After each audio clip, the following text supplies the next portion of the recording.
சேலம் அரசு மருத்துவமனையில் குழந்தைகளுக்கான தீவிர சிகிச்சை பிரிவு நவீனப்படுத்தப்பட்டிருப்பதாக அதன் தலைமை மருத்துவர் மோகன் தெரிவித்துள்ளார். மருத்துவமனையில் போதிய வசதிகள் இருப்பதால் மக்கள் அச்சமடைய தேவையில்லை என்றும் அவர் கூறினார். தருமபுரி மற்றும் சேலம் மாவட்டங்களில் பச்சிளம் குழந்தைகள் மருத்துவமனைகளில் அடுத்தடுத்து உயிரிழந்தனர். இந்த நிலையில் சேலம் அரசு மருத்துவமனையில் உள்ள குழந்தைகள் பிரிவில் புதிய நவீன கருவிகள் பொருத்தப்பட்டிருப்பதாகவும் அதிநவீன செயற்கை சுவாச கருவிகள் 15 நிறுவப்பட்டிருப்பதாகவும் மோகன் கூறினார். மருத்துவமனையில் சிகிச்சை பெறும் குழந்தைகளை அவர்களின் பெற்றோர் வெளியில் இருந்து பார்க்கும் வகையில் பச்சிளம் குழந்தைகள் சிகிச்சை பிரிவில் கண்காணிப்பு கேமராக்கள் பொருத்த நடவடிக்கை எடுக்கப்பட்டு வருவதாகவும் அவர் கூறினார்.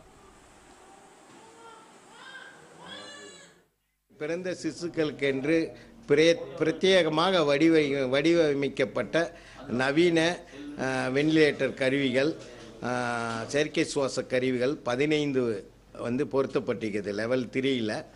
அதே மாதிரி இன்னைக்கு நம்மளுடைய பல்ஸ் ஆக்சி மல்டி பேராமீட்டருங்கிறது 15 மல்டி பேராமீட்டர்கள், பல்ஸ் ஆக்சிமீட்டர் 20 பல்ஸ் ஆக்சிமீட்டர்ஸ் மற்றும் வார்மர் கருவிகள் 45 பொருத்தப்பட்டிருக்கின்றன.